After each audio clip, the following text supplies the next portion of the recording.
Assalamualaikum warahmatullahi wabarakatuh. Salam sejahtera, selamat berjumpa kembali dalam channel Rudiansa. Baik, pada kesempatan kali ini saya akan menyampaikan terkait dengan informasi peta sosial ekonomi provinsi di Indonesia.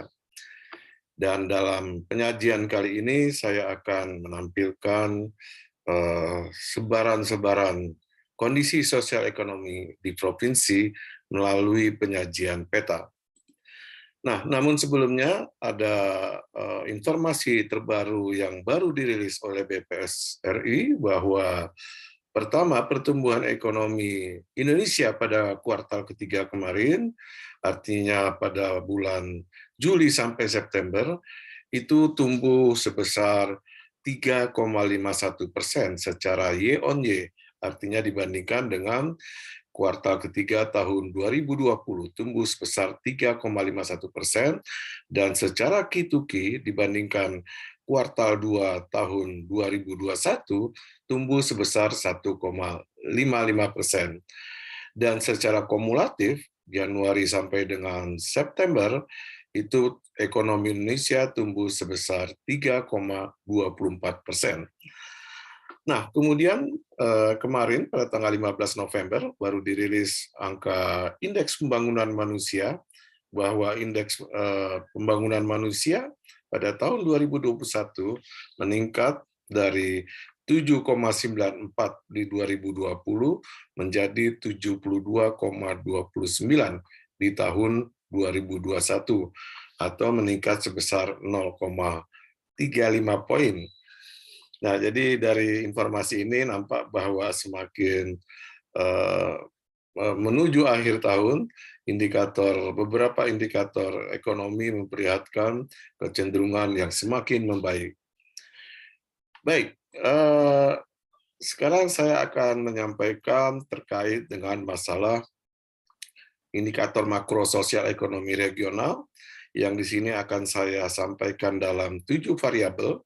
Pertama, variabel jumlah penduduk, kemudian jumlah penduduk miskin, jumlah pengangguran, produk domestik regional bruto, pertumbuhan ekonomi, indeks pembangunan manusia, dan Gini rasio.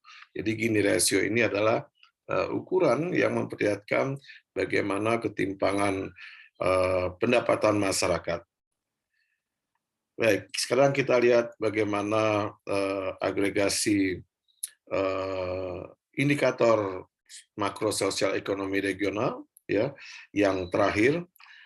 Pertama, jumlah penduduk, ya, seperti kita ketahui bahwa penduduk itu terbesar ada di Jawa Barat, ya, sebesar 49 juta, Jawa Tengah 34 juta, dan Jawa Timur 39 juta.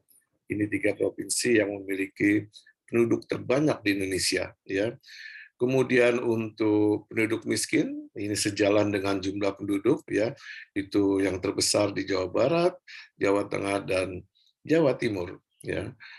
Kemudian pengangguran, kondisi Februari 2021, ya, ini juga sejalan dengan jumlah penduduk berada di Jawa Barat, Jawa Tengah, dan Jawa Timur. Namun untuk PDRB nominal, ya, ini artinya kue ekonomi dari masing-masing provinsi, itu terbesar ada di DKI Jakarta, kemudian di Jawa Timur, Jawa Barat, dan Jawa Tengah. Sedangkan di sini saya tampilkan bagaimana pertumbuhan ekonomi regional sebelum pandemi dan pada saat pandemi. Jadi di sini pada sebelum pandemi 2019, pertumbuhan ekonomi regional berada di posisi positif, ya, di mana Papua sendiri yang mengalami pertumbuhan negatif sebesar 15%. Namun pertumbuhan ekonomi 2020, ya, di sini pandemi COVID cukup tinggi pengaruhnya terhadap perekonomian nasional. Hampir seluruh provinsi Indonesia mengalami pertumbuhan negatif, kecuali yang biru ini, Sulawesi Tengah, kemudian Maluku Utara, dan Papua. Ini 3 provinsi yang mengalami pertumbuhan positif di masa pandemi, ya. Kemudian IPM 2021 tadi kita sudah sebut ya bahwa meningkat, namun kalau kita lihat menurut provinsi itu tertinggi ada di Jakarta, yaitu mencapai 81,11, kemudian Yogyakarta 80,22, dan Kalimantan Timur 76,68. Ya, ini indeks pembangunan manusia yang dicapai oleh masing-masing provinsi. Kemudian untuk Gini rasio, ya kita bisa lihat di sini, Gini rasio tertinggi itu ada di Yogyakarta 0,441, ya. Ini kondisi Maret 2021, ya. Kemudian yang kedua itu ada di Jawa Barat 0,412, dan yang ketiga ada di DKI Jakarta 0,409. Ini 3 provinsi yang memiliki Gini rasio tertinggi, artinya ketimpangannya cukup tinggi, ya, karena semakin besar mendekati 1, maka ketimpangannya semakin tinggi, atau variasi pendapatan masyarakatnya. Nah, karena kita agak sedikit sulit melihat penyajian tabel ini untuk menarik kesimpulan dengan cepat, maka saya akan mencoba menyajikan tabel ini dalam bentuk peta sehingga informasinya dapat dengan mudah dan cepat kita ambil, ya. Nah, pertama ini sebaran penduduk di tahun 2020, kita di sini dengan mudah bisa lihat ya bahwa provinsi-provinsi yang merah ini adalah yang besar penduduknya, yaitu di sini Jawa Barat, Jawa Tengah, Jawa Timur. Ya, kemudian namun ada juga beberapa provinsi yang agak-agak atau sedang jumlah penduduknya, yaitu Sumatera Utara, Sumatera Selatan, Lampung, dan Sulawesi Selatan. Ya. Berikutnya adalah penduduk miskin. Ya, ini seperti saya katakan tadi, sejalan dengan jumlah penduduk ada di Jawa Barat, Jawa Tengah, dan Jawa Timur. Kemudian demikian juga provinsi yang lumayan besar penduduknya, penduduk miskinnya, yaitu Sumatera Selatan, Lampung, Sulawesi Selatan, dan Papua, serta Nusa Tenggara Timur, yang warnanya agak sedikit pekat hijaunya. Ya. Ini provinsi-provinsi sebaran penduduk miskinnya di Maret 2001. Kemudian untuk pengangguran, ya pengangguran di sini yang paling besar itu adalah di Jawa Barat, ya. Kemudian diikuti Jawa Tengah, Jawa Timur, ya. Kemudian ini provinsi yang agak sedikit pekat warnanya itu Sumatera Utara, Sumatera Selatan, Lampung, Kalimantan Barat, Sulawesi Selatan, ya. Nah, ini adalah beberapa provinsi yang jumlah penganggurannya cukup besar, ya. Berikutnya adalah sebaran PDRB nominal tahun 2020, ya. Di sini kita bisa lihat bahwa DKI Jakarta, ya ini kecil sekali, ya, namun PDRB-nya paling besar, ya. Kemudian yang kedua itu adalah Jawa Timur, Jawa Barat, kemudian Jawa Tengah, dan beberapa provinsi yang agak besar, ya itu Sumatera Selatan, Riau, Sumatera Utara, Riau, Sumatera Selatan, kemudian Kalimantan Timur, Sulawesi Selatan. Ya, nah ini adalah sebaran dari PDRB nominal di tahun 2020. Ya.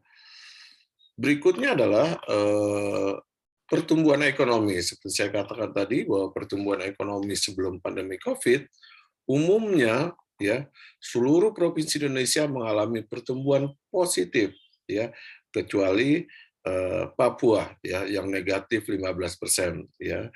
Kemudian beberapa provinsi yang mengalami pertumbuhan cukup tinggi, artinya warna hijaunya terang, itu di Sulawesi Tengah, ya, kemudian di Maluku, ya, kemudian ya Sulawesi Tengah, Maluku ini provinsi-provinsi yang mengalami pertumbuhan cukup tinggi, ya.